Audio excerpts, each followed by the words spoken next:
ഇന്ന് ഒരു 30-35 വർഷം പൊറോട്ടയ്ക്കൊന്ന് തിരിച്ചു പോണേ. നാട്ടിൽ നിന്ന് നല്ല ഫ്രഷ് ആയിട്ടുള്ള കരിവേപ്പില കിട്ടി.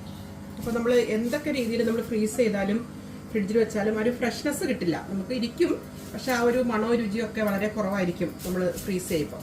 അപ്പം ഞാൻ വിചാരിച്ചു ഇതുകൊണ്ട് ഒരു 10-35 വർഷങ്ങൾക്ക് മുൻപ് ഞാനും എൻ്റെ ചേച്ചിയും നേഴ്സിങ്ങിന് ബോംബെ ഹോസ്പിറ്റലിൽ പഠിക്കുന്ന സമയത്ത് ലീവിന് വരുമ്പം അമ്മച്ചി ഉണ്ടാക്കി തരുന്ന വേപ്പിലപ്പൊടി അതുണ്ടാക്കാമെന്ന് വിചാരിച്ചു. ഞാൻ ഇതുവരെയായിട്ട് ഉണ്ടാക്കിയിട്ടില്ല.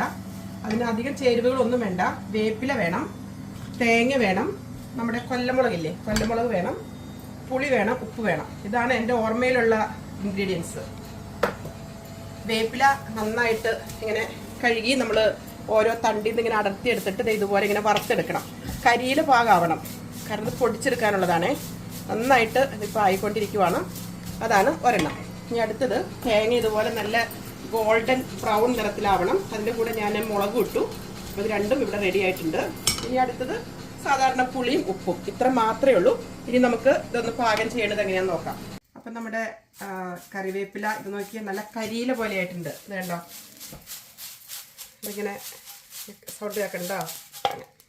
പിന്നെ അതുപോലെ തന്നെ അതെ ഇത് ഈ ഒരു പാകത്തിലാണ് എടുത്തിരിക്കുന്നത്. പിന്നെ ബാക്കിയുള്ളതെല്ലാം റെഡിയാണല്ലോ ഓൾറെഡി. പുളിയും ഉപ്പും അത്ര മാത്രം മതി.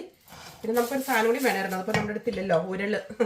ഉരല് മറ്റേ ഉലക്കയിട്ട് ഇടിച്ചാണ് അന്ന് ഉണ്ടാക്കിക്കൊണ്ടിരുന്നത്. അതിൻ്റെ ഒരു പ്രത്യേക ടേസ്റ്റ് ആയിരുന്നു. അപ്പോൾ നമുക്ക് എന്തായാലും മിക്സിയിൽ പൊടിച്ചു കൊണ്ടുവരാം, എന്നിട്ട് നിങ്ങളെ കാണിച്ചു തരാം കേട്ടോ.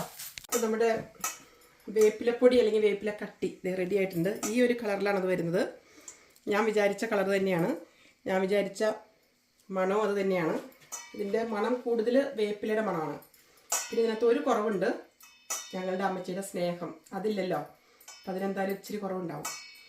നിങ്ങളെല്ലാവരും വീട്ടിൽ ഒന്ന് ട്രൈ ചെയ്ത് നോക്കുക കേട്ടോ. വളരെ എളുപ്പമാണ്. ആകെ 4 ഇൻഗ്രീഡിയൻറ്റ് മതി ഇതിന്. ഇന്ന് ടേസ്റ്റ് ചെയ്ത് നോക്കട്ടെ. ഞാനൊരു വലിയ സ്പൂണാണ് എടുത്തിരിക്കുന്നത് കേട്ടോ.